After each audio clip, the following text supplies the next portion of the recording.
A história começa com um jovem estudante ainda usando seu uniforme escolar, correndo desesperado por uma floresta densa.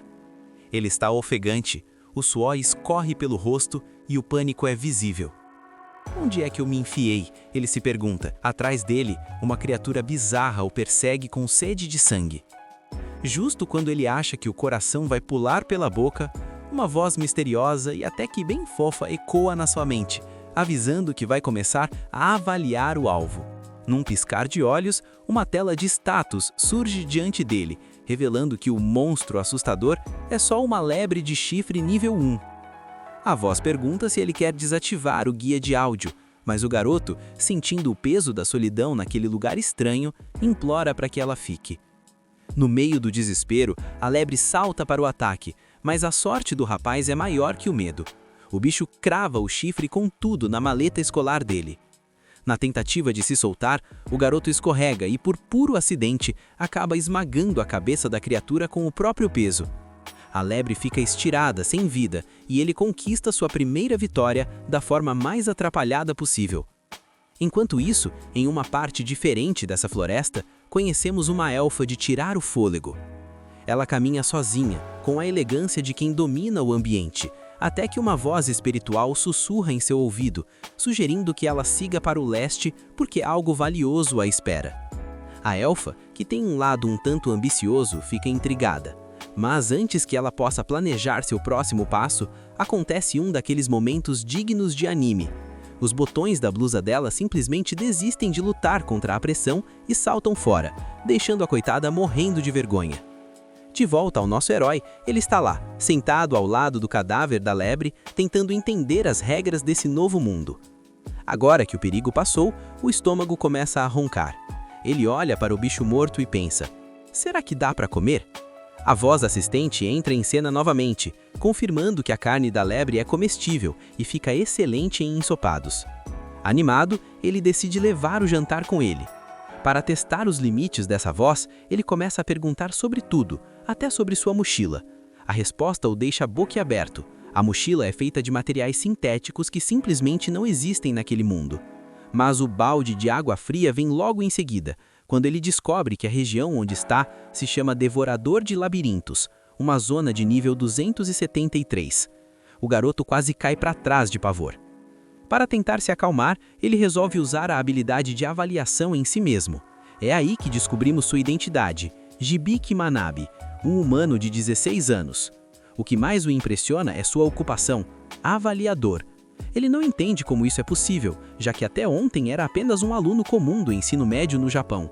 Ele tenta conversar com a assistente sobre como voltar para casa, mas ela deixa claro que não pode responder perguntas de cunho pessoal. Hibiki então percebe que tem várias habilidades à disposição. Ele tenta ativar o Olho Esperto, fazendo uma pose toda estilosa, mas não acontece absolutamente nada, o que o deixa bem sem graça. Depois, ele tenta usar o Mapa Mundi, esperando que um holograma gigante do planeta apareça. Em vez disso, surge uma telinha minúscula mostrando apenas o trajeto que ele já percorreu. Ele percebe com certa melancolia que, além de fraco, ele é um completo desorientado que estava andando em círculos o tempo todo. Ele decide seguir em frente e acaba encontrando uma estrada. A empolgação é tanta que ele corre para o caminho, mas acaba tropeçando e beijando o chão gelado.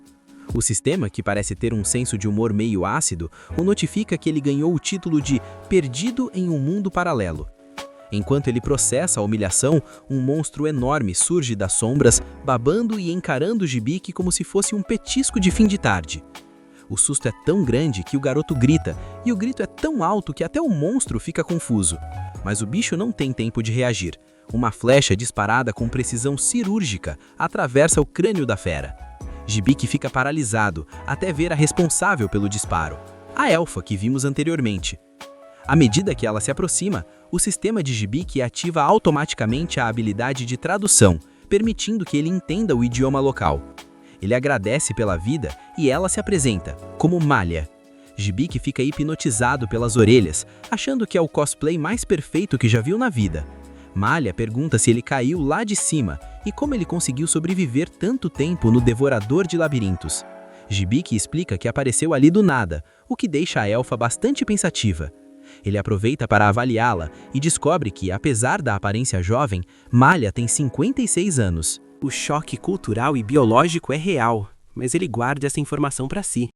Malha explica que o Devorador de Labirintos não é apenas um nome, é um monstro colossal que se camufla como uma planície para atrair viajantes e devorá-los quando eles se perdem. Ela sente pena de Dybbuk, achando que ele é apenas uma criança indefesa, e o abraça contra o peito para confortá-lo. O garoto fica vermelho como um pimentão, especialmente quando ela diz que ele deve ter uns 10 ou 11 anos. Quando ele corrige dizendo que tem 16, Malha entra em curto-circuito ao perceber que estava apertando um jovem adulto contra si. Como a noite estava caindo, eles decidem acampar. Ao redor da fogueira, eles compartilham um ensopado de lebre que Dybbuk carregava. Ele descobre que naquele mundo, a maioridade acontece aos 15 anos, o que o torna oficialmente um homem perante a sociedade local. Malha explica que eles estão no reino de Abrastia. Quando Dybbuk menciona Japão, ela fica confusa, pois nunca ouviu falar de tal lugar, mas garante que vai ajudá-lo a chegar à cidade de Lowell. Enquanto ele dorme, Malha usa uma magia de barreira para protegê-los. Ela observa o rapaz e se pergunta se ele seria o tesouro que o espírito mencionou. Dybbuk, por sua vez, sonha com sua vida normal, com seus amigos de escola e com o momento exato em que uma luz branca o tirou de sua sala de aula no último dia antes das férias de verão. O despertador de Dybbuk é um tanto inusitado. Um botão da blusa de Malha se solta novamente e o acerta no rosto às 4h30 da manhã. Ele se levanta e vê a barreira mágica ao redor do acampamento. Curioso, ele pergunta à sua assistente o que um avaliador realmente faz. Ela explica que é uma ocupação de rank B, focada em identificar atributos e fraquezas de qualquer alvo. No dia seguinte, a viagem continua, mas não antes de Malha dar um soco que manda Dybbuk para as nuvens, tudo porque ele tentou devolver o botão caído de um jeito meio direto demais. Depois que os ânimos se acalmam, Malha fica impressionada ao saber que Dybbuk possui a habilidade Mapa Mundi. Ela explica que, na verdade, essa é uma habilidade de ranking AAA, extremamente rara e valiosa para qualquer aventureiro. Dybbuk não entende o porquê do alvoroço, já que para ele é apenas um GPS básico. Malha quase tem um treco ao perceber que ele não sabe nem o que é um aventureiro. Ela explica que são pessoas que fazem contratos com guildas para caçar monstros e explorar terras perigosas. Dybbuk usa sua assistente para confirmar as informações e percebe que está sendo visto como um completo ignorante sem senso comum por Malha. Para dar o troco, ele pergunta se ela tem amigos e a reação de negação desajeitada dela confirma que ela é tão solitária quanto ele. Dybbuk, com o coração de ouro, diz que a partir de agora, ele é o amigo dela. A dinâmica muda quando Dybbuk detecta uma lebre de cristal nas proximidades. Malha entra em modo de caça instantaneamente, explicando que o chifre dessa variante vale 200 moedas de ouro. Eles se escondem nos arbustos e Dybbuk avalia o alvo, descobrindo que a lebre tem habilidades de detecção e fuga muito altas. Malha usa magia para ocultar o cheiro e o som deles, mas sua flecha espiritual falha quando a lebre desvia com facilidade. Frustrada, ela diz que não há como vencer um bicho tão rápido. É aí que o cérebro de Dybbuk brilha. Ele percebe que a lebre é arrogante e só ataca quem ela considera fraco. Ele propõe um plano.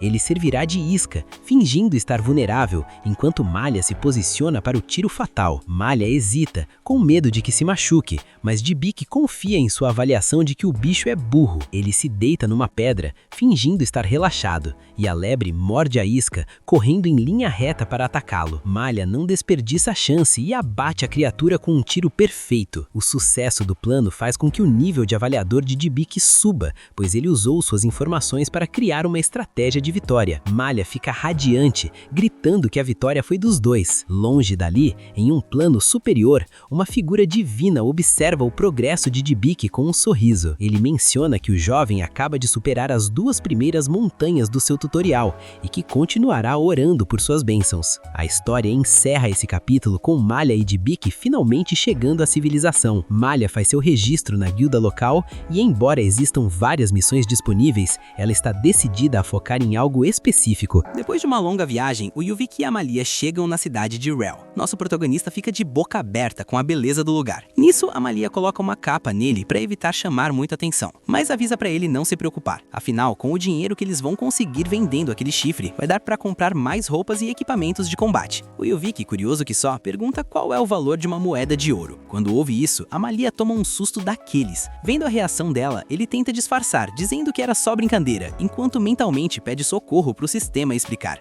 A assistente avisa que uma única moeda de ouro vale uns 10.000 ienes. Sente o drama, o Yuvik fica chocado e finalmente entende por que a Malia agiu daquele jeito. Enquanto ele processa a informação, a elfa chega pertinho, faz um carinho no rosto dele e pede para ele tomar cuidado para não falar coisas que mostrem que ele não tem o menor senso comum. Mudando de cenário, os dois chegam na guilda. O pessoal lá fica surpreso ao ver que a elfa formou um grupo, mas claro, já começam a subestimar nosso protagonista por ele ser muito baixinho. A Malia logo defende o garoto, avisando que, apesar de parecer uma criança, ele já é um adulto. Bem nessa hora, outro grupo de aventureiros aparece. O líder deles pergunta se o nosso Yuvik é novato na área, e a Malia confirma. Sem muita conversa, o grupo vai embora desejando boa sorte para o nosso herói. Observando eles saírem, a Malia comenta que eles são conhecidos como o Grupo Estandarte Prateado. Mas deixando isso pra lá, ela puxa ele até a recepcionista. É aí que conhecemos a Jewel. A Malia não perde tempo e já pede uma sala particular para vender um certo item. A elfa já tá com a cabeça nas moedas de ouro. Lá dentro, damos de cara com um cara super musculoso e o Yuvik fica impressionado com o tamanho do sujeito. O grandalhão adora o elogio, arranca a camisa e começa a fazer pose, gritando que aquilo ali é fruto de muito suar. O Yuvik acha aquilo o máximo. Eles se apresentam e descobrimos que o marombeiro se chama Baus Delir, o mestre da guilda. O Yuvik até pede permissão para tocar nos músculos dele, explicando que por ser pequeno não consegue ganhar massa muscular nem treinando. O Baus, super empolgado, já passa a rotina de treinos dele, garantindo que o garoto vai ficar gigante. As meninas, por outro lado, ficam só à exaustão assistindo a essa cena toda. Mas vamos combinar, se fossem elas no lugar dele, seria outra história. Com tudo mais calmo, na mente do Yuvik, a assistente avisa que ele acabou de adicionar magia de água à sua lista de habilidades. Depois de organizar a bagunça, a Jewel se apresenta oficialmente como recepcionista e vice-mestre da guilda. Feitas as apresentações, ela pergunta qual é o tal item que eles querem vender. É a deixa pra Malia puxar o chifre. Quando o Baus bate o olho naquilo, ele nota que é ainda maior que o chifre de 3 anos atrás, e já lança uma oferta de 400 moedas de ouro. O Yuvik fica todo feliz, achando que a Malia ia aceitar na hora, mas a elfa é ambiciosa e pede logo 800. Dá pra ver que a Malia ama dinheiro. Ela argumenta que aquele chifre é o triplo do tamanho normal. O Baus recusa e oferece 550. A elfa não cede e ameaça levar o item para outro lugar. Com isso, o mestre musculoso sobe a oferta para 600. Depois de um bom tempo de negociação, eles finalmente fecham um acordo de 700 moedas. A Jewel, que estava só ouvindo tudo aquilo, nem tenta intervir. Ela só avisa pro Baus que, como ele estourou o orçamento, a diferença vai sair direto do salário dele. Coitado do mestre. Enquanto isso, a Malia tá toda orgulhosa, se exibindo pro Yuvik com a vitória, achando que agora ele ia querer formar um grupo definitivo. Ela fica tão empolgada comemorando que os botões da roupa dela literalmente voam longe. A Jewel vê a cena toda e, sem tirar os olhos da situação, expulsa os rapazes da sala, dando a desculpa de que elas precisam discutir os detalhes da transação em particular. Depois de tudo isso, vemos o Yuvik sentado no saguão. Nisso, lá na mente dele, a assistente avisa que ele pode subir o nível da sua habilidade inerente de tutorial. O Yuvik não entende muito bem o que isso significa, então o sistema explica que é uma habilidade dada para quem tem baixa taxa de sobrevivência. Ela permite receber a ajuda divina e aprender tudo que é básico. Ouvindo isso, o garoto nem sabe se foi um insulto ou um elogio, mas a ideia de ter a ajuda de Deus parece fabulosa. Bem nessa hora, ele escuta uma voz misteriosa. Primeiro ele acha que imaginou, mas ao ouvir de novo, ele grita perguntando quem é. A voz responde que é quem tá dando suporte para ele, mas avisa que não vai poder fazer isso para sempre. O guia tá tentando ajudar no que pode, porque assim que o nível do tutorial subir, esse apoio vai chegar ao fim. Logo em seguida, a Malia aparece. Quem recebe ela é uma garota dizendo que ela pegou uma missão específica e precisa voltar para sua terra natal, e que não vai poder levar ele junto. Imediatamente a cena muda. Vemos a Iber numa caverna tentando encontrar alguma coisa. Já na vila, o Yuvik diz pra elfa ir tranquila, e ela responde que pediu pra Jewel cuidar dele e que ele pode ficar na pousada onde ela estava dormindo, só procurar pela Tânia na pousada sorridente. O Yuvik, pensando no que fazer da vida, comenta que existem missões para quem não é da linha de frente. Nisso, ele recebe o arco da Malia como presente e ela sai correndo, morrendo de vergonha. Correndo pela vila, a Malia esbarra na Iber dizendo pro guarda que teve que ir para casa de imprevisto. Quando levanta a cabeça, a Iber percebe que ela é uma elfa e pergunta se ela tá indo pro reino de Feriot. Com um sorriso no rosto, a Iber diz que também tá indo para lá. Mais tarde, vemos o Yuvik comentando que depois que a Malia foi embora, ele passou o tempo todo dormindo. E olha, que belo passatempo. Ele ainda não encontrou um jeito de voltar pro mundo dele. De repente, a Tânia bate na porta. Ela entra no quarto dizendo que estava preocupada com o nosso protagonista, já que ele não desceu nem pro café da manhã e nem pro almoço, e avisa que já tá na hora da janta. Aí bate a realidade e o Yuvik percebe que precisa arrumar um trabalho para não ficar dependendo só do dinheiro do chifre do coelho.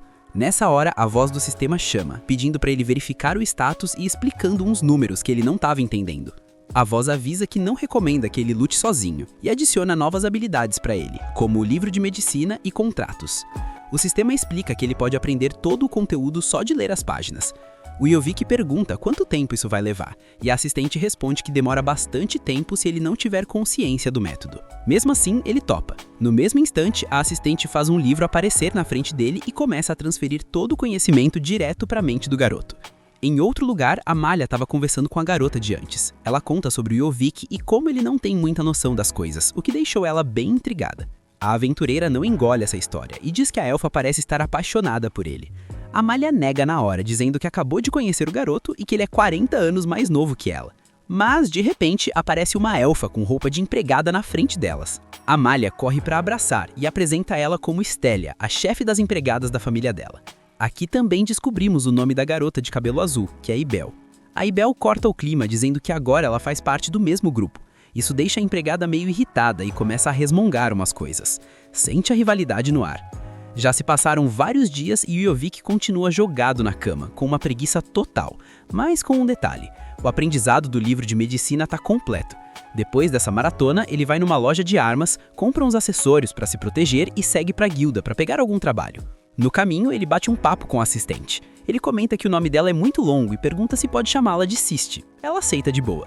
Agora, dentro da guilda, o clima pesa. O grupo estandarte entra desesperado pedindo ajuda. O cara de cabelo prateado tá muito machucado. A Jewel se aproxima e avisa que o Bausman tá na cidade, mas sugere parar o sangramento com outra magia de cura. O suporte da equipe avisa que isso não vai rolar. O Yovik vê toda a situação e o sistema avisa que existe uma chance de salvar o cara. Sem pensar duas vezes, ele se oferece para ajudar. Todo mundo fica de queixo caído e perguntam se ele é um curandeiro. O Yovik manda real e diz que não é, que ele é mais um avaliador com noções médicas. Diante do desespero, os companheiros do ferido aceitam na mesma. O Yovik analisa o estado do rapaz e descobre que ele foi afetado pelo veneno de Tiarit, o que claramente impede o sangramento de parar.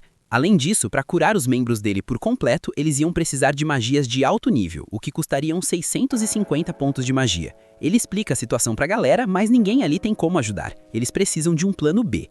Então, assiste dá a ideia de usar a habilidade de contrato, para pedir que os aliados transfiram pontos de magia temporariamente. Sem hesitar, todo mundo topa, até a Jewel. É assim que o nosso Yovik recebe os pontos necessários pelo contrato, elimina o veneno e manda uma cura perfeita, restaurando o corpo do cara. Missão cumprida. Mas o esforço cobra o preço e o nosso protagonista cai no chão esgotado, sonhando de novo com os amigos da escola. Quando ele acorda, a voz avisa que o nível de trabalho dele subiu do número 2 para o número 5. O contrato foi do 1 para o 2 e a habilidade de tradução também subiu de nível. Bem nessa hora, a Jewel entra no quarto agradecendo por ele ter salvado o irmão mais novo dela, o Jade. O Yovik fica meio confuso, mas ela explica que eles são filhos de mães diferentes. A Jewel pede para ele pedir para todo mundo guardar segredo sobre o que aconteceu, porque quase ninguém consegue usar aquelas magias de cura avançadas. Se a notícia se espalhar, vão tentar se aproveitar dele para ganhar dinheiro. Por causa disso, ela recomenda que ele entre para a Guilda dos Aventureiros de uma vez. O Yovik fica na dúvida, sem saber quanto tempo mais vai ficar na cidade, mas concorda que ter companheiros ou alguém para cobrir a retaguarda seria uma boa, já que ele não é um lutador. É aí que a Jewel dá a ideia genial dele contratar um guarda-costas. Por sua vez, o Ibik vai até a companhia em busca de um guarda-costas. Lá, ele conhece o Yaranta e sente o drama. Assim que o cara escuta que o Ibik quer contratar alguém, a atitude dele muda na hora. Ele vira um pervertido total.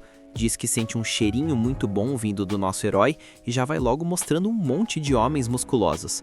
Mas o Ibik prefere pular essa parte, sabe? Porque apesar de os caras serem fortes, eles não têm nada de mana. E o Ibik quer alguém quem ele possa usar cura superior ou sanação perfeita numa emergência.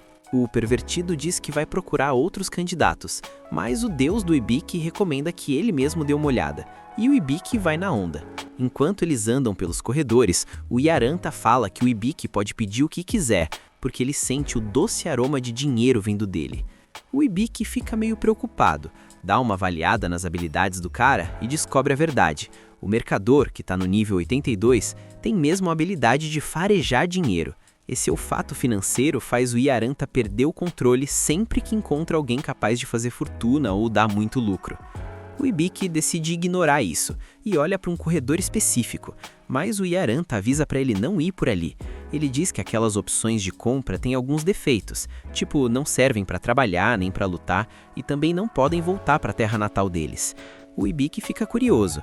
Ele pensa que talvez essas pessoas tenham sido transportadas para lá igual a ele, então pede para o Yaranta levá-lo até lá. Nisso, o mercador quase tem um ataque de tanta empolgação ao sentir o cheiro do dinheiro aumentando, enquanto o pobre do Ibiki só olha para ele assustado. Mais à frente, eles chegam numa cela com aquele lobo de antes. O Ibiki pergunta por que ele está preso, e o Yaranta explica que o cara causou a maior confusão tentando proteger a menininha. Foi tudo um mal-entendido, mas regras são regras, né? Quando avaliaram a garota, viram que ela tem um talento absurdo para magia, mas não consegue controlar e sempre perde a mão. O lobo manda eles caírem fora, mas o Ibiki, meio assustado, usa a avaliação e nota que alguns atributos dele estão ocultos. A voz da Sisti avisa que o olho especialista detectou informações falsas. Agora, avaliando o lobo com o olho especialista, ele vê que o cara tá com status de amarrado com corrente inamovível. Mas o que deixa o queixo dele no chão é o trabalho do lobo. Ele é um herói e tá no nível 95. O Ibiki não consegue acreditar. Ele olha para a menina e descobre que ela é uma sábia, mas a magia dela tá totalmente fora de controle. Como um humano não aguenta tanto poder, isso vai acabar levando a coitadinha à autodestruição. O Ibiki pergunta pro deus dele por que ele fez uma maldade dessas com a menina, e o deus responde que não teve escolha, porque essa é a aprovação dos sábios. O lobisomem se chama Cloud, e a pequena é a Lilian. Depois de pensar um pouco, o Ibiki decide comprar os dois, já que eles têm muita mana. Ele até duvida que um herói e uma sábia queiram se juntar a ele, mas o deus diz para ele fazer o que achar melhor. Nisso, a Sisti recomenda usar a habilidade Medida de Alívio, nível 1, que vai soltar o Cloud das correntes que o prendem, só que a chance de sucesso depende do nível da habilidade. O Ibiki avisa o Yaranta que vai comprar a dupla. O cheiro de dinheiro do Ibiki fica tão forte que o pobre mercador quase tem um infarto de tanta alegria. Um pouco depois, no meio de uma clareira, o Cloud pergunta o que diabos o Ibiki quer fazer com eles ali. O Ibiki pede para ele relaxar, garante que não vai fazer nada com a pequena, mas que precisa cuidar dele. Ele explica que quer curá-lo, mas precisa da ajuda da Lilian para isso. O Cloud recusa na hora, achando que é alguma armadilha. Só que a Lilian manda ele ficar quieto, porque ele sempre ajudou ela, e agora é a vez dela retribuir o favor. Ela pergunta o que precisa fazer, e o Ibiki explica que precisam de muita mana para curar o Cloud. Então ele pede para fazer um contrato com ela para compartilhar a energia. A Lilian aceita sem hesitar. Assim que recebe a mana, o Ibiki ativa a sua sanação perfeita. O Cloud fica sem reação, enquanto o corpo dele se regenera inteirinho. A Lilian pula para abraçar o Cloud e ele agradece ao Ibiki. O nosso herói se apresenta e pergunta como ele está se sentindo. O Cloud diz que está bem melhor, mas ainda não está na sua melhor forma. O Ibiki vai direto ao ponto e diz que é lógico, afinal ele está amaldiçoado. O Cloud toma um susto ao ver que ele sabe da maldição, já que nem os avaliadores comuns conseguem ver isso. Para completar, o Ibiki revela que a Lilian vai se tornar uma sábia no futuro. O Cloud, maravilhado, pergunta como ele sabe de tudo isso. O Ibiki explica que tem o olho especialista. O Cloud não acredita que ele tem o olho divino que só os deuses dão, mas o Ibiki não quer perder tempo e ativa a habilidade Medida de Alívio para quebrar a maldição. Nessa hora, as correntes aparecem de verdade e tesouras divinas gigantes surgem no céu. Sente o clima. Os dois entram em pânico vendo aquilo indo na direção do Cláudia e quase tem um ataque cardíaco quando as tesouras atingem ele. Mas no instante seguinte, o Cláudio percebe que está vivo e que uma das correntes agora está quebrada. A Lilian desmaia e o Ibiki reclama com o deus que só uma corrente foi cortada. O deus rebate que perguntando o que ele esperava de uma habilidade no nível 1. A conversa é cortada pelo Cláudia, que fica impressionado ao sentir parte da força dele voltando. Ele se ajoelha na frente do Ibiki e pede perdão pela falta de respeito. Conta que desde que foi amaldiçoado, ele perdeu a força, a reputação e até a alma. Mas agora está profundamente grato por ter sido salvo e pede a honra de fazer a cerimônia de lealdade. O Ibiki não faz a menor ideia do que é isso. O Cláudio explica que é um ritual onde ele entrega a alma para jurar proteção e ficar sempre ao lado dele. O Ibiki pergunta se ele tem certeza, dizendo que por ele tudo bem continuar como tá. Mas o Cláudio está muito ansioso para fazer a cerimônia. Assiste aconselha o Ibiki a ativar o contrato, garantindo que tudo seja cumprido e deixando o herói super feliz. O Ibiki pensa que se vai fazer o cara feliz, então bora lá. Quando ele ativa o contrato, o Cláudio começa a chorar. A cerimônia acontece, o juramento é feito e os dois recebem o emblema dos espíritos da luz, a prova da lealdade deles. O Cloud diz que agora ele pode ser chamado só de Cloud. O Hibiki avisa que vai contar com ele, e a Lilian fica radiante de alegria pelo amigo. Enquanto isso, em outro lugar, as garotas continuam a viagem, mas a Styria tá quase deixando um pulmão no caminho de tanto cansaço. Vendo ela daquele jeito, a Emalia sugere que elas continuem e descansem nas fontes termais mais à frente. A Styria acha uma ideia genial, porque assim vai poder admirar aquelas montanhas gêmeas de novo. Mas ao lembrar que elas estão viajando com aquela mulher desagradável, ela muda de ideia. Ela chega pertinho da Emalia e sussurra que é melhor apertar o passo e não tomar banho com a moça. O argumento é simples, sem roupas elas vão estar desarmadas e não dá pra baixar a guarda como se fossem amigas daquela mulher. Só que a Emalia tá louca pra fazer amizade. Ela já imagina a cena dela e da Iber tomando banho juntas, lavando as costas uma da outra como grandes amigas. Então, sem pensar duas vezes, a Emalia anuncia que é hora de ir pras fontes termais, fazendo a Styria quebrar os óculos de tanta raiva. Voltando pro Hibiki, ele explica pros novos parceiros que não tem muito poder de combate nem mana, então precisa da ajuda deles. A dupla diz que ele pode contar com eles pra tudo. Com tudo resolvido, o Hibiki ativa o contrato para compartilhar mana. Nisso, a habilidade de Grimório dele sobe de nível e a empolgação é total. Mas o Cloud comenta que notou o Hibiki falando com alguém antes, sendo que só estão os três ali. O Hibiki explica que estava falando com a Siste, uma voz na cabeça dele que ensina as coisas. O Cloud fica surpreso e pergunta se ele tem a habilidade de tutorial. Vamos ser sinceros, qualquer um acharia que o cara tá ficando louco, né? Mas enfim, o Hibiki confirma, deixando o Cloud ainda mais chocado. O Lobo pergunta se ele também tem o título de perdido num mundo paralelo. O Hibiki pergunta se ele sabe sobre esses mundos.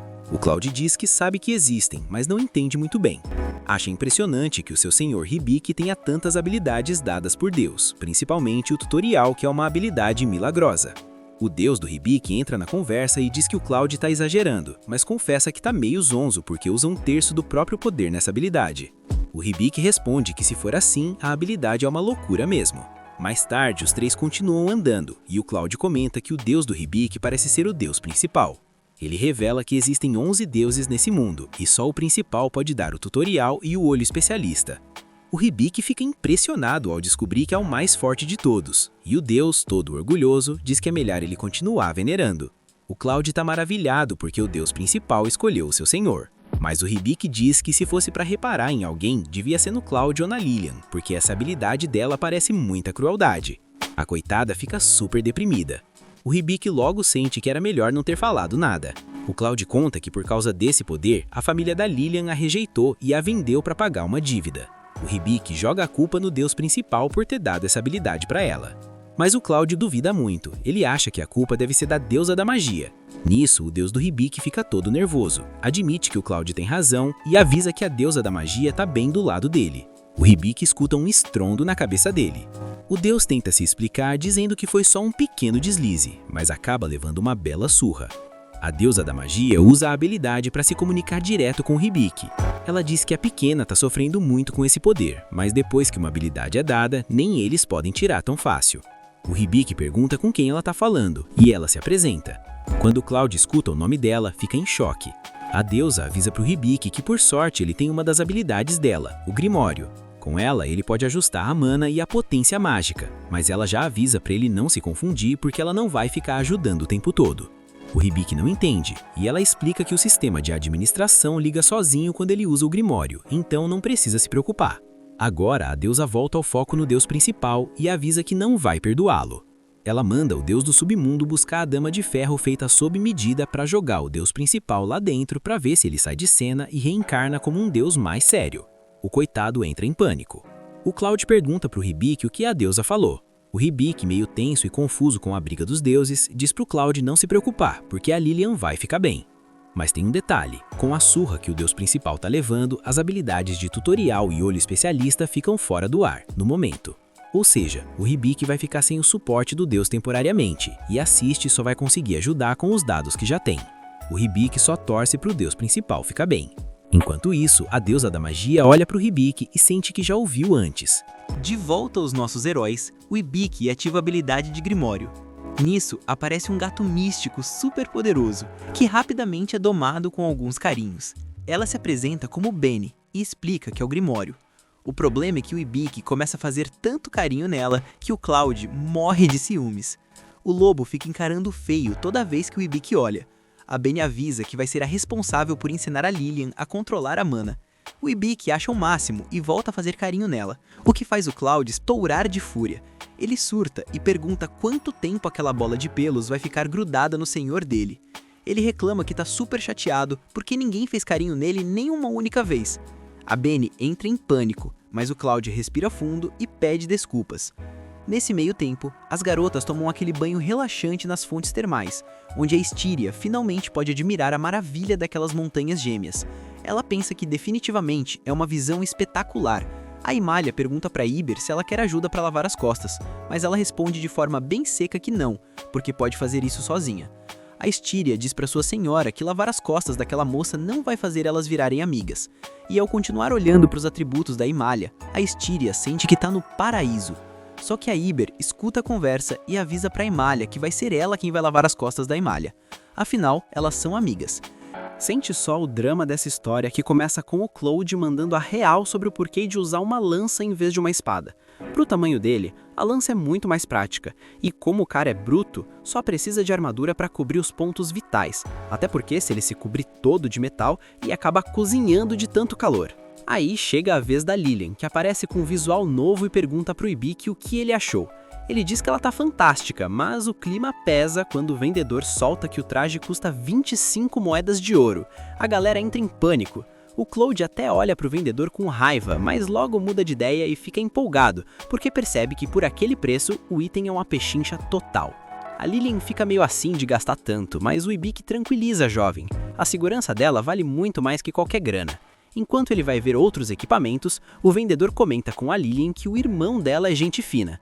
Ela olha pro Ibiki, mas no fundo vê ele mais como um mestre. Ele diz pra ela comprar o que quiser, mas por dentro o bicho tá pegando. Ele sabe que se não descolarem uma missão logo, o destino do grupo é dormir na calçada. A Lilian fica toda feliz, chama ele de Senhor Ibiki, mas ele pede pra não ser tão formal. Aí ela aproveita e começa a chamá-lo de irmão, e tudo vira flores, até que a pequena Vene querendo presente também. Resultado, compraram um colar caríssimo e o orçamento do Ibiki foi pro espaço. Um tempo depois, no campo, a Vene avisa que é hora das instruções básicas de aventureiro. O Ibiki já murcha porque queria era ir pra ação, mas leva um puxão de orelha. Tanto ele quanto a Lilian precisam aprender o básico. Ele ainda tá confuso com esse papo de gato grimório, mas assiste e explica que é uma habilidade rara que permite ganhar conhecimentos mágicos naquele mundo. O Ibiki se empolga achando que vai virar um mago de batalha, mas a Vene, com aquele sorrisinho de quem quer ver o sofrimento alheio, diz que ele só vai aprender magia utilitária pro dia a dia, nada de explosões por enquanto. Sem perder tempo, começa o treino da Lilian. Para isso, o Ibiki precisa ser registrado como tutor dela. Ele pergunta como faz, e vrau, a Vene taca-lhe uma mordida. Pronto, tá feito. Ela explica que embora a mana da Lilian esteja no talo, o poder de ataque dela caiu para 10%, então o esquema é treinar aos poucos. Já o Ibiki tem que aprender a circular o mana, e o jeito é dar a mão para alguém para sentir o fluxo. Ele não entende nada, e a Vene, já sem paciência, manda ele praticar com o Cloud. O Cloud diz que é moleza, mas o Ibiki continua boiando. A Vene manda ele fechar os olhos e pede pro Cloud pegar leve no mana, já que o Ibiki não é lá muito resistente. O Cloud concorda, pega na mão nele e o mana começa a fluir. Só que de pouco a pouco não teve nada. O Cloud começa a gritar eufórico e do nada o Ibiki vai parar num espaço em branco que fica escuro de repente. Quando ele se toca, tá no corpo do Cloud, vendo as memórias dele. Ele vê uma elfa linda, chamada Anastácia, olhando para um lago. Pelo que ele sente nos reflexos do Cloud, ela era a elfa mais bonita que ele já viu, mas não a mais avantajada. Esse título era da Malha. Eles se conheciam desde pequenos, lutaram, riram e choraram juntos. O Cloud achou que seria para sempre, mas aí o sonho vira nesadelo. A Anastácia começou um massacre bizarro sob a lua de sangue. O Ibiki acorda do susto, com o Cloud sacudindo ele. A Vene explica que ele mergulhou fundo demais no subconsciente do grandão por causa do excesso de mana. O Cloud se desculpa pelo erro, e a Vene aproveita para dar aquele esporro básico nele. Depois, ela pergunta pro Ibiki se ele viu algo vergonhoso lá dentro, mas ele desconversa. Só que ele fica com aquela sensação de que o Cloud estava chamando alguém no fundo da alma. Passado o susto, o Ibiki foca em aprender a tal magia cotidiana. O esquema é, ele precisa emitir mana enquanto faz as tarefas domésticas. Se ele fizer direito, os espíritos curtem a energia e ensinam o truque para ele. Só que o esforço vai pro ralo quando Cloud chega todo estabanado para chamar ele para comer e derruba o balde de água em tudo. O coitado pede 1000 desculpas e o Ibiki leva na esportiva. Ele até acha engraçado o herói lendário ser tão atrapalhado. O Ibiki limpa tudo de novo rapidinho, enquanto Cloud fica lá se sentindo culpado. Mais tarde, ele termina de deixar o corredor brilhando, mas assiste e avisa que ainda não aprendeu nada. A Vayne vê que tá tudo limpo e promete uma porção extra de comida. Mas na hora de sair, adivinha, o Cloud aparece e faz besteira de novo. Um tempo depois, a galera tá lá treinando firme. A Lilian tá mandando bem demais, mas o Ibiki, coitado, é uma negação total no arco e flecha. Ele fica todo pra baixo, mas o Claude tenta dar aquela força, dizendo que no começo é difícil pra todo mundo mesmo. O Ibiki implora por um descanso porque as mãos dele estão só o bagaço, mas o Claude, com aquele sorrisinho de quem não quer nada, lembra que ele tem o livro de medicina, então não precisa parar não. E assim, o Ibiki segue sofrendo e pedindo socorro enquanto continua o treino forçado. Enquanto isso, Amalia segue viagem rumo ao reino dos elfos, toda faceira porque agora tem uma amiga. Quando chegam numa bifurcação, Amalia sugere o caminho mais longo para evitar um atalho cheio de ruínas onde as almas errantes costumam aprontar. Só que a Evelyn acha a ideia de explorar as ruínas o máximo e convence Amalia a ir por lá na esperança de achar tesouros. Amalia acaba cedendo porque a grana tá curta e o dinheiro do chifre do coelho não vai durar para sempre. Sem muita escolha, elas avançam, enquanto a Evelyn continua manipulando Amalia com aquele papo de amizade. De volta ao Ibiki, ele tá preparando o almoço com a ajuda da Lilian, e quando terminam, os três se acabam num banquete. Só que o Ibiki logo percebe que o Claude fez um serviço porco descascando os cogumelos. Quando ele pergunta das maçãs da sobremesa, o Claude entra em pânico e confessa que não leva jeito nenhum pra cozinha. E a Lilian logo saca que ele, na verdade, comeu todas. Geral começa a dar esporro nele por tentar esconder a lambança.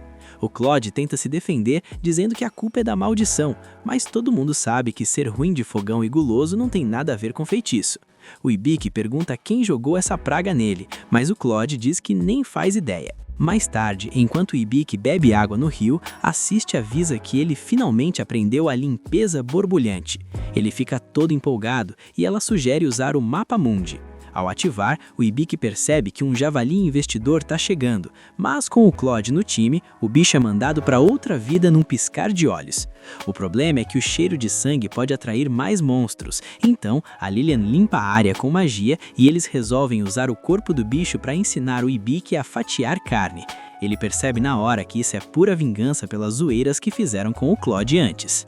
Lá nas ruínas, Amalia e Astélia se mandam atrás de tesouro. A Evelyn, sozinha, usa seu espelho mágico e vê que o lugar tá lotado de almas penadas, mas nada do que ela realmente procura. De repente, ela ouve os gritos das duas que estão empolgadíssimas. Astélia tá lá tendo sonhos doidões com Amalia, enquanto a própria Amalia acha que tá nadando em ouro. A Evelyn percebe que as duas estão tendo alucinações pesadas e, achando aquilo tudo muito patético, usa sua magia para expulsar as almas errantes e trazer as duas de volta para a real. Para fechar, os meninos terminam o serviço com o javali e o Ibiki resolve testar a limpeza borbulhante no Claude. O grandão entra em pânico achando que ia dar ruim, mas o Ibiki taca as bolhas sem dó. O Claude grita desesperado, mas logo sai do meio da espuma, se sentindo incrível. A magia não só tirou a sujeira, como alinhou o pelo, tirou o cansaço e deixou o cara simplesmente fabuloso. É o fim do dia com estilo total. Um tempo depois, o Hibiki avisa pro pessoal que eles ficaram sem grana por gastarem demais. Agora os fundos acabaram e o jeito é começar a trabalhar. O Claude sente que é hora de encarar missões de nível F, mas ele fala isso com um sorriso que deixa o Hibiki preocupado. Mais tarde, ao oficializar o grupo de vez na guilda, o Hibiki fica surpreso e pergunta pro Claude o que são todas aquelas missões. O Claude explica que, como vão ser missões de nível F, o ideal é pegar várias ao mesmo tempo para conseguir dinheiro suficiente ou eles não vão conseguir sobreviver. O Hibiki entende o ponto e como se não bastasse, as recepcionistas entregam ainda mais papelada. Nisso, o Hibiki nota uma missão de captura, onde a única pista é uma cauda, e por isso o nível de dificuldade foi um pouco aumentado. Ele pede mais algumas informações e a recepcionista comenta que se trata de uma bandida que assalta as pessoas ricas. Mudando de cena, o pessoal já tá focado nas missões. O Hibiki mostra que mesmo treinando sem parar, ainda é péssimo com o arco. Depois de várias tentativas, ele consegue acertar um coelho com os chifres, e o Cloud faz questão de lembrar que a ideia era acertar de primeira. A Lillian e o Van se reúnem com eles para avisar que a coleta tá indo super bem. Por sorte, conseguiram umas frutas que vão servir para marcar o caminho. Assim, caso eles acabem se perdendo, vão ter como voltar. O grupo decide descansar um pouco. Enquanto relaxam, o Hibiki lembra que foi parar nesse mundo bem nas férias de verão e ele tinha planos de sair com os amigos. Ele se pergunta como eles devem estar e espera voltar logo pro seu mundo. A Lillian fica observando ele, bem pensativa. Enquanto isso, o grupo da Malha tá descansando e ela pensa que ainda não conseguiu nenhuma pista para ajudar a resgatar a alma daquela mulher. Vendo ela meio para baixo, a Malha oferece um amuleto para Yevel como prova de amizade, avisando que se acontecer alguma coisa, os espíritos vão dar um aviso. Acontece que a Yevel, na verdade, tá morrendo de raiva e ciúmes, mas a espertinha continua disfarçando e decide fingir que são amigas por mais um tempo. No dia seguinte, a turma tá na maior empolgação, porque pagaram muito bem por tudo que eles coletaram. Até a recepcionista, que se chama Farne, duvidou que um grupo de nível tão baixo conseguisse tantos materiais, chegando a pensar que eles tinham comprado tudo. Enquanto andam pelas ruas procurando um bom restaurante, eles dão de cara com o Baus. Ao ver que o Hibiki continua sendo um fracote, o Baus se oferece para ensinar um jeito eficiente de treinar os músculos. Só que o Cloud entra no meio e avisa pro Baus que ele é o único responsável por treinar o Sr. Hibiki. O Baus retruca, dizendo que só enxerga no Cloud um cara magrelo e sem força. O Baus acha que ele é quem vai transformar o Hibiki em um adulto. O Cloud comenta que é melhor desenvolver os músculos de forma natural, porque ser muito forte te deixa lento. O Baus devolve, dizendo que parece que falta músculo no cérebro dele. E aí, o Cloud chama pro duelo. Eles partem pra cima do outro no instante. O Cloud tenta investir com tudo, mas o Baus nem pisca. O duelo é totalmente dominado pelo Baus. E por causa da confusão enorme que eles estão causando, os cidadãos correm pra não sobrar pra eles. No meio disso, uma pessoa de capuz parece bem suspeita. O Hibiki, curioso, dá uma olhada nas estatísticas do Baus e fica chocado ao ver que ele é incrivelmente forte. Os dois ficam num clima pesado, mas a Yevel aparece, fica mais brava ainda com a bagunça e deixa os dois fora de combate. Bem nessa hora, uma moça gordinha corre desesperada, gritando que roubaram a bolsa dela. Isso faz a Lillian olhar pro Hibiki e perguntar onde tá a bolsa dele. Ele percebe que já não tem mais nada ali, deixando todo mundo preocupado, porque todo o dinheiro suado deles estava naquela bendita bolsa. A Yevel menciona que essa deve ser a ladra que estão procurando, aquela que dizem fazer cócegas na vítima, ou que transforma a cauda em cobra para roubar as coisas. Aí o Van tem uma ideia brilhante. Agora, em um restaurante, a Lillian tá acompanhada de uma garota linda. Logo, a gente descobre que é o Hibiki, que tá meio chateado porque ficou muito bem vestido de mulher, e até assiste e diz que ele fica melhor assim, e eu concordo plenamente. Nisso, a deusa da magia, ao ver o Hibiki disfarçado, sente que já o viu em algum lugar, mas não lembra onde. Já o Cloud tá morrendo de raiva porque roubaram o dinheiro do Sr. Hibiki, e ele não pretende perdoar o ladrão. A ideia agora é a seguinte: deixar a carteira bem à vista e quando a ladra cair na armadilha, ir atrás dela. A garçonete serve as panquecas que eles pediram e do nada o Cloud levanta e corre atrás dela. A garçonete era a bandida, mas a carteira falsa tem um truque e vai deixando um rastro. Agora eles só precisam seguir a pista. Depois de um tempo de perseguição, eles chegam em um esconderijo subterrâneo, que mais parece um bar de qualidade duvidosa, o lugar perfeito para esconder um bandido. Depois de alguns momentos constrangedores, até porque o Hibiki ficou mesmo uma moça bonita, o Cloud pede para ele avaliar aquela mulher de capuz. Em mais uma troca de cena, eles encurralam a ladra. Ela tenta se fazer de desentendida, mas o Hibiki avisa que as mentiras não vão adiantar, porque o trabalho dele é ser um avaliador, mesmo que provisório. Ele revela que o verdadeiro nome dela é Fauna e que ela tem a habilidade de transformar a cauda. A garota toma um susto ao ver que foi descoberta e se apresenta como Fauna, a bandida da cauda bonita. O Cloud fica surpreso porque transformar a cauda é uma habilidade muito rara entre os homens besta. Mesmo cercada, a Fauna tá super confiante. Ela conta que apesar de tentarem pegá-la com aquela carteira de isca, roubou a verdadeira do mesmo jeito, só que não tinha nada de valor lá dentro. O Hibiki se pergunta em que momento ela roubou isso, mas entende que a Fauna os levou de propósito até ali.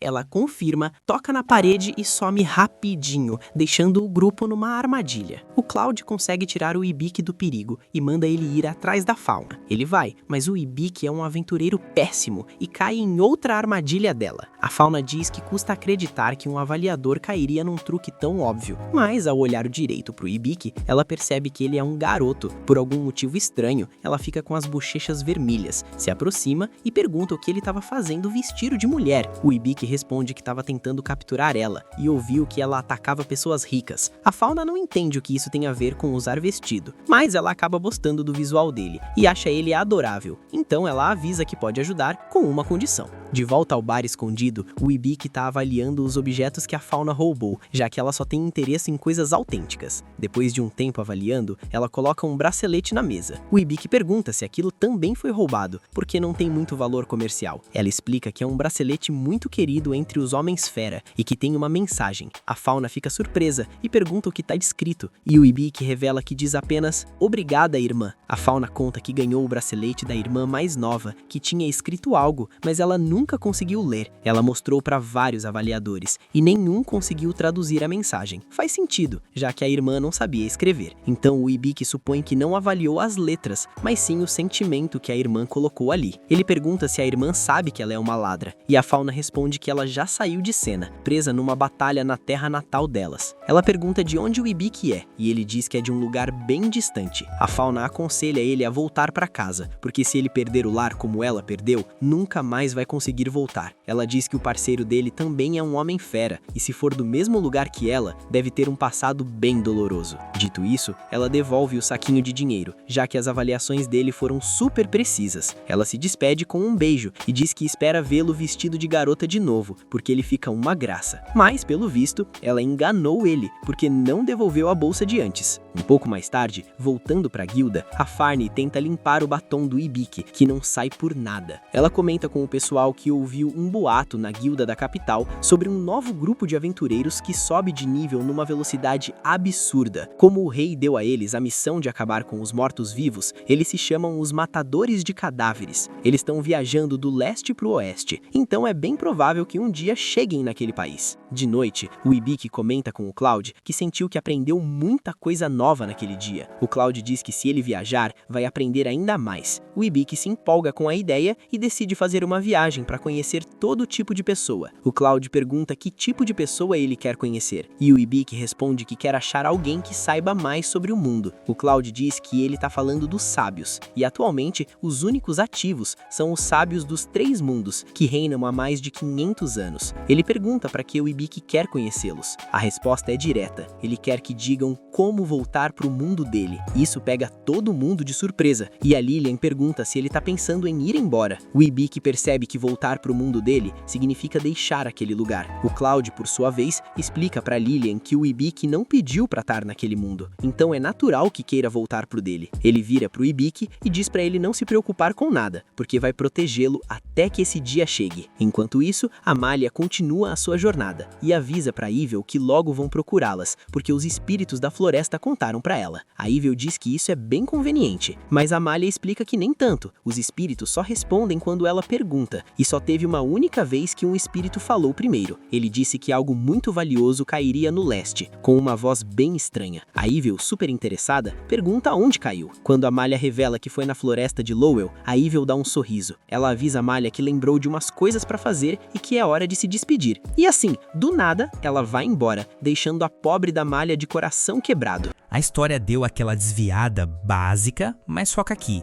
O próximo da lista é o Cloud. A expectativa era que fosse moleza lutar contra ele, já que ele perdeu os braços e as pernas, certo? Enquanto isso, lá na cidade, o Ibiki manda a real pro Cloud. Se ele quiser mesmo conhecer os sábios, eles vão ter que dar um pulo numa cidade chamada Terradadinas. O Benny já avisa que essa cidade fica depois de uma masmorra, e o atalho mais rápido é cortando pelas masmorras do norte. Só que o Cloud corta o barato do amigo e explica que o lugar é super perigoso. Do jeito que as coisas estão agora, atravessar vai ser um sufoco, então eles vão precisar suar muito a camisa no treinamento. Nisso, a Lillian agradece pela refeição e sai meio de cabeça baixa. Bem nessa hora, o fofoqueiro do Baus chega perguntando pro Ibiki o que tá rolando entre os dois. O garoto confessa que eles tiveram uns probleminhas. O Baus, entendendo tudo errado do jeito dele, bate no peito e diz que vai resolver a parada. Ele arrasta o Ibiki pro meio do mato para uma espécie de acampamento focado em, acredite se quiser, ganhar músculo. O Benny até sugere pro Ibiki dar no pé, e o Cloud também não curte muito a ideia dele treinar com o Baus. Mas no fim das contas, o garoto precisa de treino, então a ideia não é de todo mal. O Baus fica todo feliz achando que finalmente entenderam que o pupilo precisa de músculos para vencer. O Clown já corta logo, avisando que não vai deixar transformarem o Sr. Ibiki num gorila musculoso. Mesmo assim, o treino começa a todo vapor. O Baus faz o coitado quebrar nozes com as mãos nuas, fazer malabarismo com pedregulhos e até pescar rochas gigantes com o Benny preso nelas. Um tempo depois, a Lilian comenta como o Ibiki está dando sangue. O Benny concorda, dizendo que para o nível de habilidade dele, o esforço tá gigante. Ela pergunta se ele tá fazendo isso para voltar logo para casa, mas o gato manda a real, não faz a menor ideia, mas o que importa é que ele continua sendo o bom e velho Ibiki. Aí quem aparece é a Tânia, dando aquela caminhada com a desculpa de espiar o treino. Ela percebe que a galera tá pegando pesado, mas quando cai a tarde, a gente vê que o Ibiki continua uma negação no arco e flecha. E enquanto acompanha o treino dele, a Lilian se levanta e troca um olhar com a Tânia. Mais tarde, o coitado do Ibiki tá só o pó. O Baus tenta animar, dizendo que com todo aquele suor, ele com certeza ficou mais forte. O Baroto entra na onda, mas quando pede para Ciste mostrar as estatísticas dele, surpresa, ele continua exatamente igual. Do outro lado, o Clown e o Baus voltam a bater boca. O Clown defende que treinar técnica era melhor, enquanto o Baus insiste na força bruta. O clima esquenta. Nisso, o Ibiki avista Jingle chegando. Ele tenta avisar, mas os dois acham que é truque para mudar de assunto. Resultado, num piscar de olhos, os dois são congelados pela Jewel. Agora sente o clima da noite. A equipe está aproveitando aquele banho relaxante numa fonte termal. A Tânia, que está do lado das meninas, pergunta por cima do muro se o Ibiki não quer que ela lave as costas dele. Ele, num baita nervosismo, recusa a oferta na hora. O Clown dá uma risada e comenta que fazia tempo que não relaxava assim. Isso faz o Ibiki lembrar das histórias sobre a terra natal do amigo e do lado fofoqueiro dele. Então ele pergunta sobre a família e a casa do amigo. O guerreiro conta que morava na capital do reino de Vistrônia, só que a cidade foi destruída e os companheiros dele já saíram de cena deste mundo. Mas ele tranquiliza o garoto, dizendo que isso foi há muito tempo e que agora o que importa é continuar ao lado dele. Depois do banho, a Lilian tenta dar uma força pro Ibiki com um treino, mas fica cheia de vergonha e mal consegue falar. A Tânia percebe e resolve dar um empurrãozinho, contando pro garoto que a Lilian tá impressionada com o esforço dele e só quer apoiar. Como as duas não são de fazer fofoca, elas decidem deixar o casal a sós para conversar e saem com a desculpa de arrumar as coisas. Quando ficam a sós, a Lilian abre o coração. Ela confessa que não quer se afastar dele, mas justamente por gostar tanto, quer que ele seja livre para fazer o que desejar. Mesmo assim, ela continua querendo ele por perto, pede desculpas por ser um pouco egoísta e entrega uma bebida revigorante que a Tânia ensinou a preparar. Ela diz que não sabe bem o que fazer, mas quer muito ajudar. O Ibiki agradece e ao provar o chá, avisa que tá uma delícia. A Lilian chora de emoção.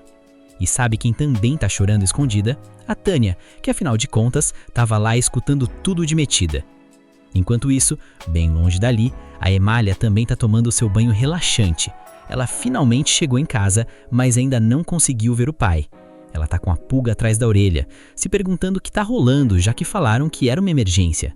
Enquanto ela tenta entender o motivo do chamado, a Estelia tá quase derrubando a porta do banheiro a socos, implorando para entrar só para ficar admirando os encantos da patroa. Ela até consegue o apoio das outras criadas para gritarem em coro para abrirem a porta. A Emália, sem paciência, manda todo mundo ficar quieto e a deixar em paz. A criada entrega um vestido de gala e avisa que o rei vai dar um banquete. A Emália liga os pontos, percebe que foi chamada às pressas só para essa festa e começa a ficar irritada de verdade. Voltando para os nossos heróis, eles botam o pé na estrada, mas adivinha quem tá de tocaia? A Evil. O Hibiki abre o mapa-mundi procurando o alvo deles, mas não vê nada. De repente, a Evil sai do meio do mato. Quando o Cloud vê que é uma garota, ele pede desculpas na mesma hora por ter apontado a lança para ela. O Hibiki estranha ela não ter aparecido no radar e decide usar sua habilidade de avaliação nela. A Evil sente na hora que tá sendo sondada, mas o Hibiki não pesca nada de estranho. Ela se aproxima do Cloud fingindo surpresa por ver um homem-fera autêntico. Na verdade, por dentro, ela tá se perguntando por que ele ainda tem braços e pernas. Ela aproveita a chance e se apresenta como uma aventureira de Ranquier que estava fugindo de um lobo rubi prateado. O Hibiki se apresenta e pede a direção do monstro, e a garota manda eles direto para a parte mais funda da floresta. Mas, quando ela bate o olho na Lilian, se despede rapidinho e dá no pé. Assim que ela some, o Hibiki olha o mapa mundi de novo e o lobo rubi prateado finalmente aparece na tela. Aí que a coisa fica feia. O grupo consegue cercar o monstro, só que a Assist avisa pro Hibiki olhar o mapa de novo, e ele percebe que eles estão cercados por uma matilha inteira. Num piscar de olhos, um lobo gigante ataca o Hibiki pelas costas, deixando o garoto gravemente ferido. Ao longe, a Evil tá pensando que quando tocou no braço do Cloud, sentiu que era real e que de alguma forma ele quebrou a maldição. Ela não entende como, mas também não liga, já que na cabeça dela, o Cloud vai virar comida em breve. Na arena, o Cloud tá desesperado protegendo o amigo caído. A Lilian fica em pânico porque deu uma poção, mas o sangramento não para de jeito nenhum. O Benny manda ela lançar um feitiço de manutenção de estado para estancar a ferida, enquanto o Cloud percebe que eles precisam fugir dali para ontem. O problema é que não dá para todo mundo escapar. Então, o Cloud ordena que a Lilian leve o Hibiki para a cidade, onde o Baus pode salvá-lo, enquanto ele vai segurar os monstros e encontrá-los depois. Ele não diz isso com muita confiança, mas a Lilian obedece e cria um golem de terra com formato de leão para fuga. Antes de ser levado, o Hibiki implora para o Cloud não ficar para trás, mas o guerreiro deixa claro que daria a vida para protegê-lo. A Lilian dispara dali e o Cloud nota que os lobos só têm olhos para ele. Quando ele olha a fundo nos olhos do lobo gigante, por algum motivo ele enxerga Anastácia. Aquilo dá um frio na espinha dele. Enquanto isso, o Hibiki está implorando para Lilian dar meia volta e salvar o amigo. Só que eles descobrem que estão sendo caçados por um lobo prateado esmeralda. A Lilian age rápido, entra numa caverna e sela a porta, mas os lobos começam a destruir o bloqueio. Quando conseguem passar, tentam prender os dois com cipós venenosos, mas a Lilian joga todos para longe com sua magia de vento. Do lado de dentro, o Hibiki, quase sem forças, ativa o livro de medicina e descobre que o sangramento não para por causa do veneno de Eret. Ele tenta usar uma cura superior, mas a Assist avisa que a energia física e mental dele estão baixas demais, então a magia vai demorar para carregar. O garoto entra em desespero absoluto, pois a Lilian não vai segurar a onda por muito tempo e o Cloud tá lutando sozinho. Ele tenta se levantar desesperadamente, movido pela vontade de salvar os amigos, e é aí que a coisa vira de figura. Assist avisa que ele subiu um monte de níveis de uma vez. O nível de classe dele salta do 5 para o 15. A habilidade de avaliar sobe, o dicionário vai para o nível 2, o grimório vai para o 2, o livro de medicina vai para o 2 e ele ainda ganha um arsenal de habilidades novas. Agora que está bem mais poderoso, ele usa a cura superior para tirar o veneno do corpo e toma uma poção. Assist manda ele invocar a besta sagrada sem pensar duas vezes. O Hibiki conjura a habilidade e invoca um gato branco gigante. O felino olha para os lobos e percebe que a ordem deles é matar o grupo. Ele se apresenta cheio de pose como Venelianus Thor Ferriatino, a besta sagrada do raio. Quando escuta esse nome, o Hibiki saca na hora. É o Benny. O gato continua contando vantagens sobre o próprio poder, até que solta o seu juízo divino e aniquila todos os lobos de uma vez. O Hibiki, curioso, pergunta se é o Benny mesmo, e ele confirma. O gato explica que graças à invocação, conseguiu recuperar seu verdadeiro poder temporariamente. A empolgação toma conta do Hibiki, achando que agora eles podem voltar para ajudar o Cloud. Mas o Benny corta o clima, avisa que o tempo acabou e volta para a forma de gatinho. O garoto até tenta invocar de novo, mas a habilidade tem um tempo de recarga enorme. Ele percebe que eles vão ter que se virar sozinhos para derrotar o lobo que tá com o Cloud. O Benny avisa que o bicho é um lobo diamante prateado e que eles não têm a menor chance. Só que o Hibiki não liga, ele quer proteger o companheiro. A Lilian toma coragem e diz que também vai ajudar. Antes de saírem correndo, Assist recomenda que o Hibiki use o bastão do deus da medicina. O garoto fica confuso e quando conta o nome da habilidade que conseguiu, o gatinho fica de queixo caído. Sem perder tempo, o Hibiki usa a habilidade e se recupera completamente, curando a Lilian junto. De repente, um pequeno broto cresce nas mãos dele e se transforma num arco. O Benny fica ainda mais chocado e manda ele tratar a arma com respeito, enquanto Assist avisa que ele acabou de aprender o tiro com arco espiritual, o mesmo poder da Emália. O garoto decide testar e dispara um raio de energia que voa longe. Ele mesmo acha aquilo uma loucura e ao avaliar a arma descobre que está segurando o arco divino resplandecente, feito exclusivamente para ele. O Benny acha que tudo isso é brincadeira, já que estão exagerando nos poderes de repente, mas eles não têm tempo a perder. Enquanto isso, lá no Salão dos Deuses, o deus principal agradece a deusa da magia por tê-lo acordado. Ela pergunta se ele não tá dando bênçãos demais pro garoto. O deus responde lembrando que ela também deu a sua bênção e que fazer um bom uso de todo esse poder agora só depende dele. A Lilian tá ali, com os olhos brilhando, admirada de verdade com o Ibiki.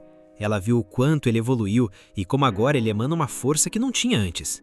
Enquanto isso, o Benê continua com aquele ceticismo de sempre. O Ibiki tá rindo à toa, sentindo aquela adrenalina de quem finalmente sabe que pode trocar soco com o destino e sair por cima. O objetivo agora é um só, e a pressa é total. Chegar o quanto antes para dar um suporte para o Cloud. O coitado tá acuado, preso num canto por culpa das armações da Ibel. E enquanto o Ibiki aperta o passo, ele percebe que a recepção não vai ser nada amigável. Tem uma horda de inimigos brotando do chão, cercando o grupo por todos os lados, mas o Ibiki, com a mente afiada, vê o lado bom. Se eles limparem esse terreno agora, o Cloud fica livre para respirar. O Benê toma a frente da estratégia e avisa que o negócio é focar no que está logo diante do nariz. Ele começa a carregar seu arco de energia e o brilho daquela coisa é tão intenso que parece um pequeno sol nas mãos dele, pesando o ambiente. É aí que Assist entra com a voz da razão e dá o papo reto. Ativa a habilidade do olho esperto agora. Assim que a habilidade é ativada, Assist vira praticamente o sistema de mira assistida do nosso herói. Ela vai guiando cada movimento, cada ângulo, garantindo que ele não desperdice 1 miligrama de energia. O Ibiki, que não é bobo, fica meio desconfiado no começo, mas quando solta a primeira flecha, ele quase cai para trás. O negócio vai na velocidade da luz e simplesmente não erra. O Benê também não fica atrás e começa a coordenar a Lilian. Ele manda ela soltar 30% da magia total dela, e o que se vê é um espetáculo de destruição controlada. Ela usa o vento como se fosse uma lâmina e invoca chicotes de madeira que varrem os lobos como se fossem feitos de papel. Só que no meio de toda essa confusão, o Ibiki nota algo que o deixa com a pulga atrás da orelha. Os lobos não estão agindo como animais selvagens comuns. Ou eles são gênios da tática, ou tem algo muito podre acontecendo. O Benê logo confirma a suspeita. Os bichos estão sendo controlados por alguém lá de cima.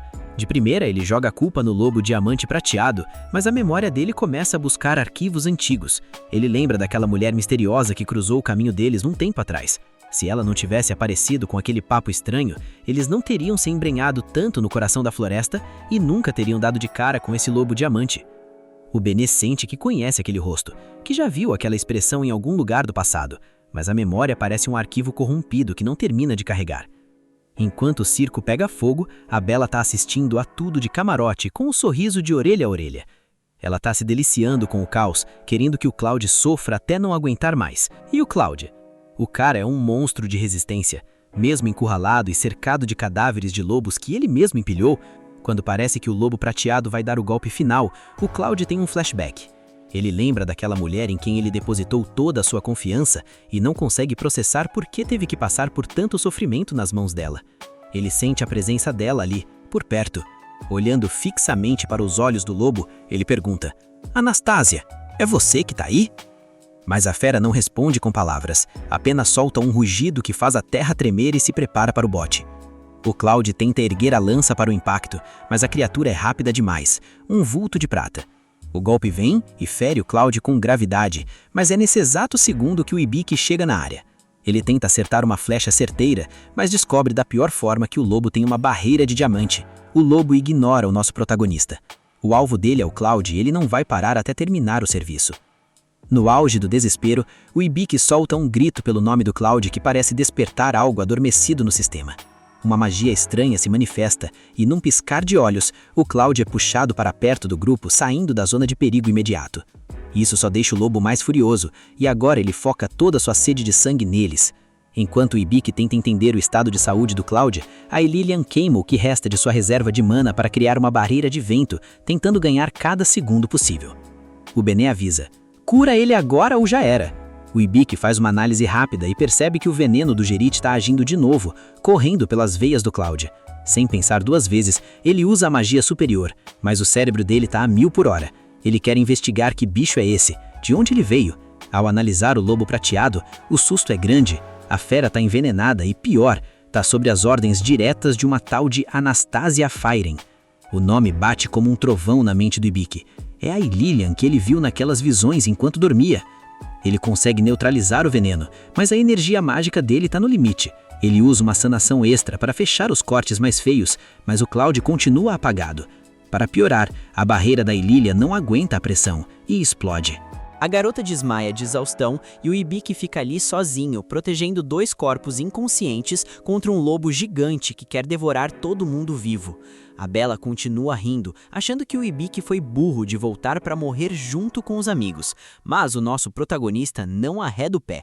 Ele aponta o arco, dispara a última flecha de luz que tem, mas o escudo de diamante nem trinca. Só que o jogo vira quando Cloud, movido por uma força que desafia a lógica, se levanta. Ele está em frangalhos, mas se coloca na frente do Ibiki como uma muralha humana.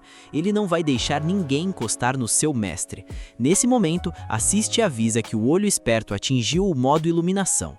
O status do Cloud muda de um contrato de servo comum para um contrato genuíno de amo e cavaleiro. O nível dele salta de um guerreiro de nível 25 para um herói de nível 95. O Cloud entra no seu ápice, o seu prime. Ele repele o lobo com um movimento de mão e avisa ao Ibiki: descansa que eu vou fechar a conta agora. Ele invoca uma lança que parece carregar o espírito de uma divindade e salta tão alto que parece tocar o céu. Lá de cima, ele usa a atração direcional, afirmando que aquela arma está ligada à alma da Anastasia e que o golpe vai atravessar qualquer barreira. O lobo tenta se esconder atrás do diamante, mas para o Cloud atual, aquilo é tão resistente quanto um guardanapo molhado. O golpe desce como um meteoro, uma perfuração crítica que vaporiza tudo num raio de metros. Quando a poeira baixa, a cabeça do lobo rola até os pés do Ibiki. Assiste e analisa os restos e confirma: a alma impura que possuía o animal foi finalmente libertada.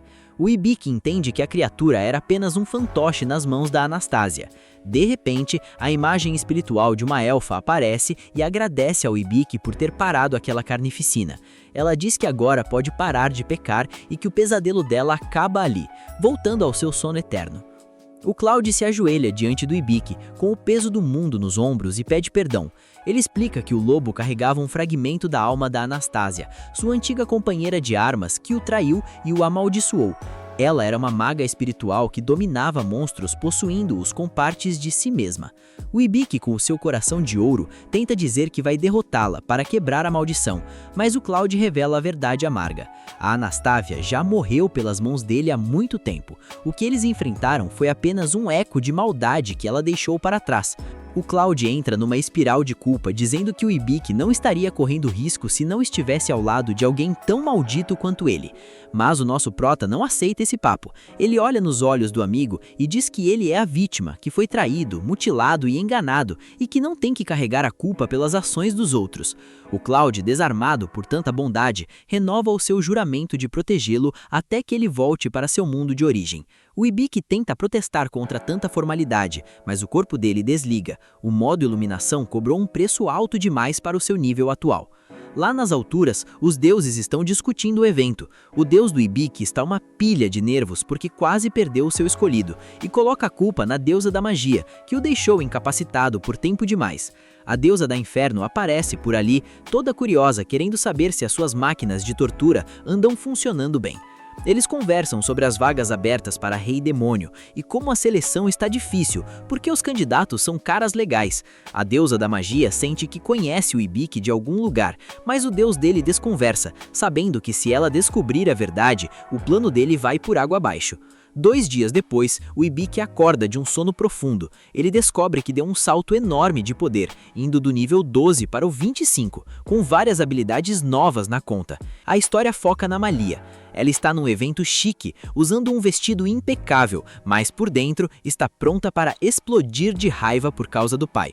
O príncipe Verdelis se aproxima, todo cheio de si, lembrando que eles se conhecem desde os 10 anos e soltando cantadas que fazem a Malia sentir um asco profundo. No meio da cerimônia, anunciam que o Verdelis se tornou um herói e um tal de Melincores se tornou um sábio. O reino está em êxtase porque finalmente tem os escolhidos pelos deuses. E para completar o time do herói, nomeiam a Malia como a aventureira experiente que vai guiá-los. O Verdelis, em um momento de pura vergonha alheia, anuncia para o reino inteiro que assim que derrotar o Rei Demônio, vai se casar com a Malia. A reação dela é imediata. Ela simplesmente some do lugar, incapaz de ouvir mais um segundo daquela asneira. De volta ao grupo do Ibiki, eles estão celebrando a vida com um banquete.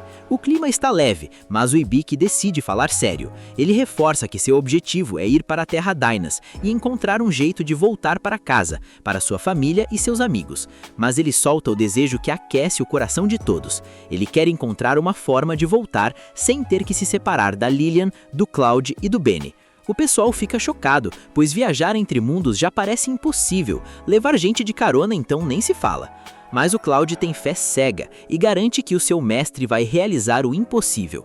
O Benny, sempre o pé no chão da turma, lembra que para chegar aos sábios em Terra Dynas, eles precisam primeiro conquistar a perigosa masmorra do norte. O Ibiki aceita o desafio e todos se unem pelo mesmo propósito, mesmo que o Benny morra de vergonha dessa melação toda. Enquanto isso, Amalia já está jogando o vestido de lado e voltando para seus trajes de combate. Ela não aguenta o príncipe e não vê a hora de reencontrar o Ibiki, que ela sabe que é o único que realmente vale a pena naquele mundo maluco. E nas sombras, a Ibel, depois de levar uma surra mágica por ter falhado, jura que ainda vai conseguir a alma que prometeu. Não importa quem ela tenha que destruir para isso. A jornada tá apenas começando e o perigo nunca esteve tão perto. De volta com o pessoal, a Lillian e o Cloud perguntam pro Hibiki como são as pessoas que ele quer ver no outro mundo. Ele responde que são sua família e amigos, que sempre se reuniam para tomar chá preto, já que a família de uma amiga tem uma cafeteria. O Cloud tem certeza de que, assim como ele pensa neles, eles também devem estar preocupados com ele. O Hibiki diz que ele pode estar certo, mas que, por sorte, não está sozinho, porque tem os dois ali com ele.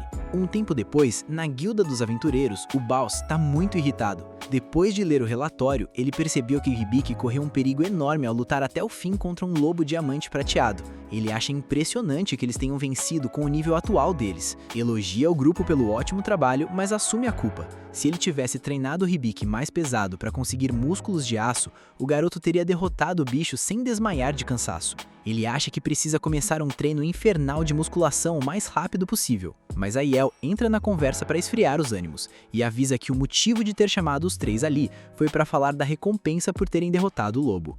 Quando vê o prêmio, o Hibiki fica surpreso. Aiel explica que se aquela fera tivesse chegado na cidade, teria feito muitas vítimas. Eles derrotaram um monstro que seria difícil até mesmo para o Baus. O veterano concorda, então o Hibiki acaba aceitando o dinheiro, já que com isso eles vão poder se preparar para encarar a masmorra. Mudando de cena, vemos o Ayanta, aquele cara que é obcecado por dinheiro, super animado porque tá farejando lucro. Ao ver o Cloud e a Lillian, ele se comporta um pouco e dá as boas-vindas. O Hibiki fica preocupado, lembrando que os amigos já foram escravos naquele lugar e que na época o Cloud ainda tinha todos os membros do corpo. Mas o próprio Cloud acalma o Hibiki, dizendo para ele não se preocupar. O Hibiki agradece, enquanto o mercador fica eufórico sabendo que eles vão gastar uma nota alta naquele dia. Ele leva o grupo para a sala de armas e o visual é impressionante. Tem uma armadura ali muito revolucionária. Sem perder tempo, o Hibiki escolhe uma túnica de vento, que vai ajudar muito na hora de esquivar de ataques, e decide economizar na arma, já que o seu arco divino é mais que suficiente. Já a Lillian escolhe um báculo floral e uma túnica. O Ayaranta acha uma ótima escolha e diz que ela pode levar tudo pelo preço modesto de 100 moedas de ouro. O Hibiki e a Lillian entram em pânico, e o Cloud também, mas por outro motivo. Ele acha impressionante que o cara esteja vendendo quase de graça, porque ninguém vende isso por menos de 100 moedas. O Cloud também escolhe uma armadura nova. O Hibiki, sempre se preocupando, sugere que ele compre algo para proteger o abdômen, mas o Ayaranta explica que aquela armadura é uma peça com magia de fortalecimento e a defesa dela é igual à de uma armadura completa. O Hibiki usa sua habilidade de avaliar e confirma. Além da armadura, o Cloud leva uma lança magnética, que pode ser muito útil em lugares apertados. Quando o Hibiki avalia a lança e diz que é uma ótima arma, o Ayaranta fica desconfiado e pergunta como ele sabe de tudo aquilo. Ele pergunta qual é o nível da habilidade de avaliação do Hibiki. Quando descobre que ele está no nível 5, o mercador fica em choque e comenta que já consegue sentir o cheiro de mais dinheiro. Ele revela que isso é algo muito impressionante, porque normalmente as pessoas chegam no máximo ao nível 2. Até o avaliador da própria companhia Deadby é nível 3, então ser nível 5 é algo incrível. O Hibiki reclama com o deus principal, dizendo que ele devia ter avisado antes. A divindade pede desculpas e diz que agora ele pode fazer o que tanto queria. O Hibiki percebe que agora tem nível suficiente para usar a medida de alívio, mas é interrompido pelo Ayaranta, que avisa que se quiserem viajar, a companhia pode providenciar uma carruagem e suprimentos. É só dar um tempinho para ele preparar tudo. O Hibiki aceita e deixa tudo nas mãos dele. Um pouco mais tarde, eles vão até um campo para ativar a medida de alívio e quebrar mais uma parte da maldição do Cloud. O Hibiki inicia o processo e invoca a besta sagrada Carbuncle, uma servidora do deus principal. E o que aparece no lugar é um coelhinho muito adorável. O Hibiki não perde tempo e pula para fazer carinho no bicho, e a Lilian faz o mesmo. No começo, o Carbuncle reclama, mas acaba cedendo ao poder do carinho. O problema é que isso provoca a ira e o ciúme do Cloud, que começa a gritar irritado. O Hibiki acha que o Cloud está tentando quebrar as correntes da maldição sozinho e começa a dar apoio para ele, achando que aquele é o poder do Carbuncle. Mas o Benny manda todo mundo ficar quieto e parar de agir como bobos, porque aquele coelho não fez absolutamente nada. Ele dá uma bronca no coelho e pergunta até quando ele vai perder tempo. O coelhinho só cumprimenta ele, mas logo começa a sentir a aura agressiva do Cloud. O coelhinho, triste, ativa sua habilidade, invocando mãos divinas que conseguem quebrar mais 2 correntes da maldição. O Cloud agradece o Hibiki, mas o garoto diz que foi o Carbuncle quem fez o trabalho e que o agradecimento deve ser para ele. O Cloud até agradece, mas não do jeito mais amigável. O pobre coelhinho entra em pânico e pede ajuda para o Benny, mas ele apenas ignora o bicho e apoia o Cloud. O Hibiki se aproxima do Carbuncle animado, dizendo que agora eles têm um novo colega, mas o coelho não quer ficar perto daquele lobo ciumento e vai embora na mesma hora. O Hibiki, sem entender, se pergunta por que ele foi embora, enquanto o Cloud finge que não sabe de nada e se faz de desentendido. O tempo passa e agora vemos o Cloud sofrendo muito com uma onda de calor. O Hibiki sugere que ele corte o cabelo. Ele entrega a tesoura para Lilian, que parece que vai se divertir com isso, mas o Benny sugere uma ideia melhor.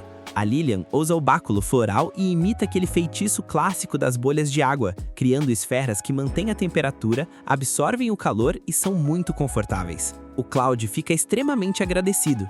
Enquanto o grupo relaxa nas bolhas, eles são interrompidos pela Tanja, que faz uma entrada bem chamativa. Ela diz pro Hibiki que tá com tanto calor que acha que vai morrer e implora para ele dar um jeito. Sem pensar 2 vezes, ele usa a magia de limpeza borbulhante, refrescando a Tanja na hora. O detalhe é que a água deixa as roupas coladas no corpo dela. O Hibiki sugere que ela use roupas um pouco mais discretas, mas ela só desconversa e finge que não é com ela. O Hibiki decide dar uma volta na rua para buscar algo que ajude contra o calor e pede para os amigos esperarem ali. O Benny decide ir junto, deixando a Lilian cuidando do Cloud. Assim que chegam na rua, com o calor absurdo que tá fazendo, o Hibiki o entende porque não tem ninguém lá fora. Mas, de repente, eles cruzam com o Ayaranta, que parece muito fresco e tranquilo. O Hibiki pergunta surpreso como ele não tá suando. O mercador revela que é graças à roupa que tá usando, o produto mais exclusivo da loja dele. O Hibiki pede para ver o item e depois volta para a guilda para falar com a Yael. Ela explica que a capa da primavera eterna é uma peça que regula a temperatura. O problema é que a companhia Dead Bee não tem mais isso no estoque, mas ela pesquisou e descobriu que para fabricar essas capas são necessárias flores mágicas. O Hibiki diz que não sabe onde encontrar, mas a Yael avisa que elas crescem no fundo da Floresta do Leste. Mesmo assim, o Hibiki avisa que precisa dessas flores de qualquer jeito. Vendo a determinação dele, a Yael decide ir junto. Um tempo depois, enquanto caminham pela floresta, a Yael comenta que o Hibiki é muito gentil por ir tão longe pelo Cloud e pela Lilian. Ele responde que faz isso para devolver o favor por tudo que eles fizeram por ele, porque os dois sempre dão a vida para ajudá-lo e pensam nele antes de pensarem em si mesmos. Ele pede desculpas por falar demais, mas a Yael responde que ter amigos tão incríveis é um reflexo da grande pessoa que ele é. Ela avisa que a viagem tá quase acabando e eles finalmente chegam numa clareira cheia das flores que o Hibiki precisa. De volta à estalagem, o Hibiki chega morrendo de fome, mas os amigos já estavam com um sanduíche pronto para ele, acompanhado de chá preto. Ele agradece por todo o esforço e se pergunta o motivo do chá, até lembrar que eles fizeram isso porque da última vez ele falou sobre a cafeteria da amiga dele. Ao olhar para os amigos, ele sente uma grande gratidão por tê-los por perto. Ele decide olhar o status deles e se surpreende ao ver que a Lilian finalmente se tornou uma sábia. Antes ela era candidata, mas agora é uma sábia de nível 1. Ela diz pro Hibiki que se sente igual, mas o Cloud avisa que logo ela vai notar a diferença. O Hibiki também conta pro Benny que o Grimório subiu de nível. O Benny fica irritado e exige que ele ative o livro na mesma hora para atualizar seus conhecimentos mágicos. O Hibiki obedece. Agora, o Benny sente o fluxo de informação e avisa que já pode ensinar habilidades mágicas para ele. Sem pensar 2 vezes, o Hibiki se ajoelha e o chama de mestre. Finalmente, chega a hora de ir para a Masmorra do Norte. A Tanja avisa que vai sentir saudade e espera que eles voltem logo. O Ibiki agradece, deixando ela envergonhada.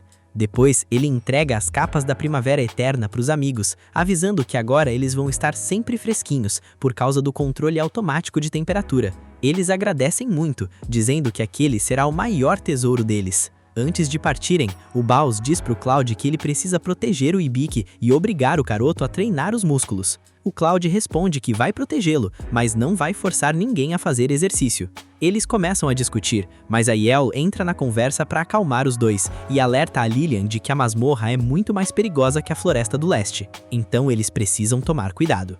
E assim, o grupo começa a nova aventura em direção à Masmorra do Norte, todos equipados com suas capas novas. O detalhe é que o Evil tá espionando o grupo faz um bom tempo, e o plano dele é fazer com que eles encontrem o Finn lá dentro, para ele conseguir tomar o controle de tudo. Enquanto isso, em outro lugar, a gente fica de queixo caído ao descobrir que o grupo famoso de caçadores são na verdade os amigos do Ibiki do outro mundo, o Taiki, a Kyoko e a Amani. Eles também estão acompanhados do mestre deles, que por uma grande coincidência do destino, é o primo do Ibiki. E todos eles estão focados em encontrar o amigo desaparecido. Esse foi o final do episódio. Comenta a palavra parte 9 para eu saber que você acompanhou até aqui e quer ver o desenrolar dessa treta, que eu vou te dar um coração no comentário. Se inscreve e ativa o sininho para não perder o próximo capítulo, porque o hype tá só começando. Sem mais delongas, o Rebobina se despede e até a próxima.